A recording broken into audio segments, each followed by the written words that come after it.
Real estate price data is usually reported as year-over-year change. This works fine when the market is moving in the same direction for more than a year. What about sudden changes like many of us are seeing in our markets? The market may be up 10% compared to last year. A few months back it was up 12%. If we stop and think about this, the change from plus 12 to plus 10 shows that the market has probably been decreasing in the past few months. If the market is changing, the GSEs certainly know about this. You do not want to prove your ineptitude by saying the market is increasing when it is in decline. Here is a way to figure this out and produce a better appraisal for your clients. Your MLS may differ, but I will show you how it works in my MLS. If you do not have Microsoft Excel, this would be a good time to sign up for Office 365, which includes Excel, Word, and other applications. The reason I say this is because your MLS probably exports data in an Excel spreadsheet. The first thing we need to do is go to Settings and create a custom export. So let's add an export. Call it Market Change.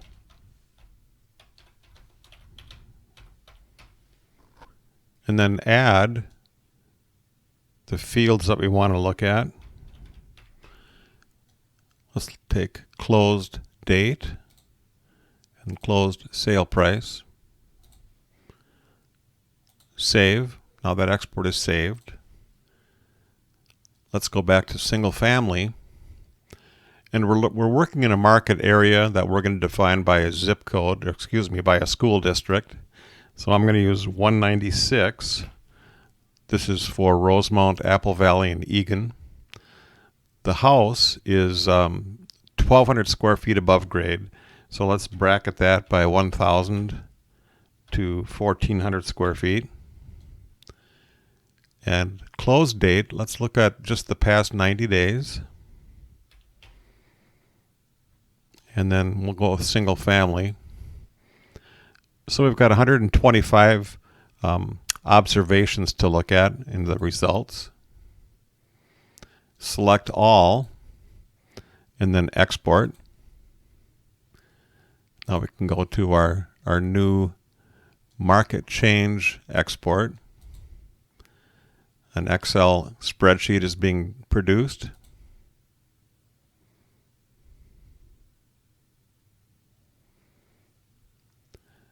Okay, I'm going to move this a little bit farther to the right. My first move, I'm going to change those, the formatting on that field. Well, let's say use auto column width. So now we can see the dates. Now I'm going to insert a scatter plot.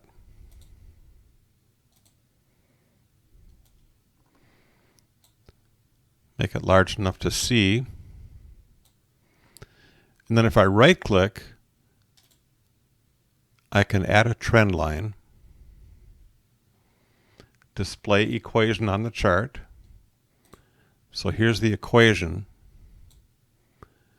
I'm going to emphasize that because that's a big part of the story. So the market is changing at a rate of $77 per day. I'm going to change this chart title to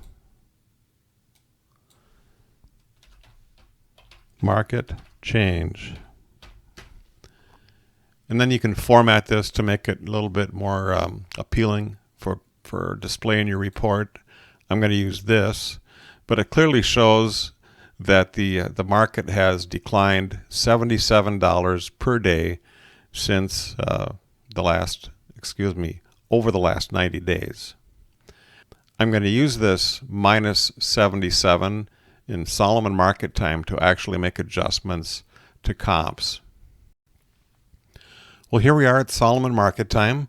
The first thing to do is enter the change, so minus $77 per day. 123 Elm Street. It's sold for $400,000. No concessions. I know this is contract date, but in this context, we want to use the actual closed date. So let's go back to July 14th when the property closed. The effective date is the day that you're inspecting the subject. So there we are, 9/27. When I click calculate, it does the math and finds out that there's 75 days that have transpired between that comparable sale and the effective date. So 75 times minus 77, we get a minus 5775 market time adjustment. Notice how some of these fields are already completed. So now we can go to 234 Oak Street. Sale price, let's say $395. And the sale happened August 3rd. Now we've got market time adjustments for both Elm Street and Oak Street. And then the last one here,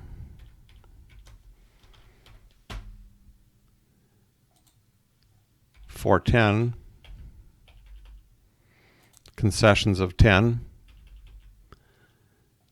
And this one sold July 14th. So again, 75 days, $57.75. I have no connection with Microsoft and am not compensated for demonstrating the use of Excel. I am a partner in Solomon, and to all Solomon users I say thanks for trusting us to help you support adjustments and other assignment results. To those of you who are new to Solomon, please take advantage of our 14-day free trial. I'm happy to schedule a Zoom meeting to get you started on your way to producing better appraisals.